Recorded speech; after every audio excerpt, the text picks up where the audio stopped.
Born in 1943, Robert De Niro is a Hollywood legend. Famously a student of Stella Adler and the method technique of acting, there are plenty of stories about just how far he'll go to get the character right. Whether it's wearing silk underwear so he can get the stroll of Al Capone right in The Untouchables, putting on close to 30 kilos for Raging Bull, or grinding his teeth for Cape Fear, De Niro works closely with his director, but only up to a certain point. I always enlist the help of a director in terms of what I would wear or anything. I like the input of a director, but there's a point where they have to leave you alone, and that's a common, like I say, common sense thing that they know. That they would know and say, okay, now, you know, you're on your own, you're doing a scene, you don't want the director telling you how to do it. They'll see how you do it. He certainly likes to explore things, and he's not afraid to do it over and over and over and over again. But he obviously is trying to achieve some kind of subtlety that also has nuance. Well, he's just a, you know, remarkable intensity, talent, intelligence, and, you know, his presence and his intensity on screen are, you know, unparalleled. You see the stuff that he can do on screen, and you look at that and you marvel at his ability, you know. He's just gifted, you know, extraordinary man. De Niro's ability to get into character and stay in character has intimidated journalists and co-stars alike. On set, he's a presence to be reckoned with. You can have good relationships with certain people and not see them very often, though when you see them, you're happy to see them. And there are other people that you sort of continue the relationship after the movie is done.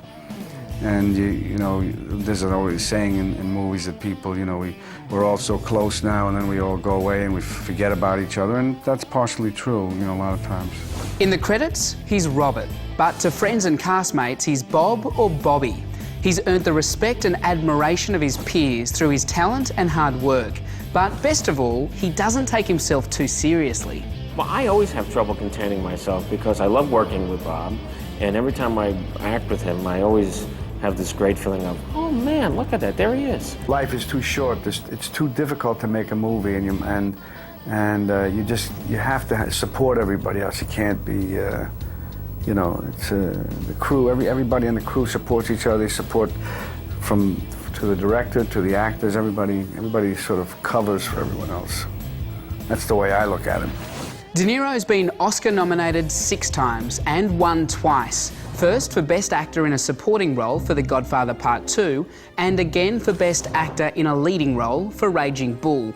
But he's not just an actor, director and producer, he owns hotels and restaurants too. It's sort of a hobby, but I wanted to have a place in this film center, a restaurant, and make it sort of a complete little situation in itself. I thought I'd do this at least once in my life. And to have a place that was not just a flash in the pan and trendy for a year, but a place that has substance and that quality. And the older it gets, the more qualitative it is. It's like you know, tradition. A lover of observation as an acting technique, growing up in Manhattan gave De Niro the opportunity to witness firsthand the types of characters he'd grow up to play so well. There is that element. It's like anything in the streets today. You know, kids who they look up to a drug dealer because the drug dealer is the most powerful, successful person on the block, and it seems like the easiest, most accessible way to get money, power, attention, whatever. So it was the same thing in that situation. People be around who you would look at and aspire to, but there are also other people in other professions who you could aspire to being like a priest, like I guess Marty might have said that, or whatever, you know, doctor, lawyer, whatever. The depths to which De Niro lets himself get into character means that at times he has to put a hold on his regular life. I do work hard and long, so I mean, I have to sacrifice other things, but as far as working the parts that I do, between each one, there's enough time for me to do what I know I have to do, and then not worry about the things that are really not important, that I might have worried about 10 or 15 years ago. De Niro often approaches a character through their physicality. Whether it be through a tic, their gait, or their build, it helps him get into character. In Mary Shelley's Frankenstein, he wasn't sure about the makeup choices others had made. I didn't know whether the prosthetics, how well that would work, and I still don't know people. It affects people. I mean, the main thing, you know, you have to suspend your belief in it, and as long as the makeup was not interfering with the belief, I mean, people could look at it after the first 5 or 10 minutes, accept it, and go on with the story. Then that's okay. If it gets in the way, and people are constantly reminded that they don't believe it, then it's don't accept it, then it's a problem. Having made a name for himself as an actor who could be deep and volatile, in 1999 he changed course, playing opposite Billy Crystal in a much lighter gangster movie. Analyse this. We have a lot of fun. Harold's very good that way, and then we get what we need. And then if you can have laughs during the way, boy, how many people go to work and don't laugh at any point during their day? This is our work, and we get to act together and laugh together, and then it's great. He's really, really good. He's really, really incredible in drama. But I think one of my favorite comedies of all time was Midnight Run. He's super funny. His comedic timing is extraordinary. I'd love to see him do some more comedy. Then came the sequel, Analyse That, which left some critics believing that De Niro was more interested in the paycheck than the finished product. Cashing is something we didn't want to do, even though, we wanted to make it good. I wanted to make it as, and then be respectful of the first movie, and even better and funnier, and that's what we tried for, and it seems to be working that way. And if it works too well, he's got a solution to the problem. I do a lot of antidepressants. It's better, passed around the crew and the actors. Just keep them a little docile sometimes. Keep everybody feeling happier. Robert De Niro is a living legend. He's an actor actors look up to, and his opinion counts. I do like to contribute in that way, and usually people are curious about what I think. And some parts, if I'm playing a part, there's some people that are interacting with me that it's never written in a contract, but I say, it's important that the interaction is correct, it's right, because if you have the wrong person playing it, then it's not going to work.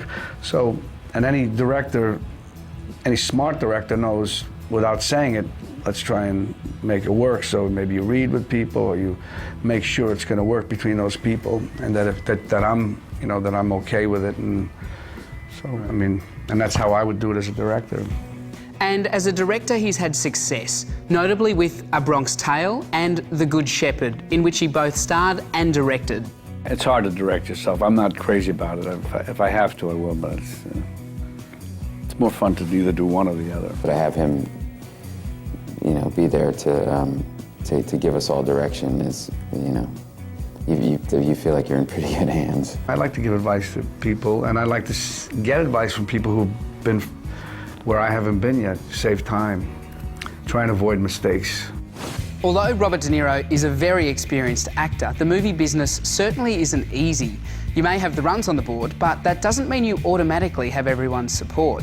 Not that it doesn't happen in other businesses. In all there's an anxiety about whether you can deliver, whether you can get another movie made, whether you can get the actor. Sometimes it's hinging on one actor. And like in my case, that's happened many times. They're waiting on me to make a decision to go or not. Yes, that's true. And my experience in directing like The Good Shepherd and Bronx Tale is a lot of, it gave me more preparation for this film because there's a lot of anxiety-provoking situations as a director, producer, whatever. Some things are more painful. They're just hard to do. You have your partner to work off of and with, but as in life, it's just what it is. So there's no real gratification. The payback is when you see it all put together and you see an audience reacting to it. More recently, he's played a pirate in the fantasy adventure Stardust and starred in the comedy What Just Happened, a film that parodies the movie business with a script that uses rhythms found in theatre. There was so much built-in experience in relation to the part and so on that one of the things that I was concerned about is the rhythm in which Art had written the script because it was he has a great sense of timing and sense of comedy, and I was just concerned that I would be able to honor that rhythm. I liken it to David Mamet, who has a very specific way of writing, and you have to get that rhythm or you can't like you got to know what you're doing, got to know what you're saying, you've got to have the lines down. His ability to play violent, borderline psychotic characters means that over the years he's delivered some of the greatest tough guys. On top of that, he's created work in most genres, as well as producing and directing. What we don't know a lot about is his personal life, because he's fiercely private. But what we do know is that his body of work on screen speaks for itself. Stay tuned to Star Picks for all the movies you know and the actors you love. Broadcast in glorious high definition with 5.1 surround sound where available. For more of the best in entertainment news, check out your Movie Network channels. It's altogether better, on screen and at mnc.tv.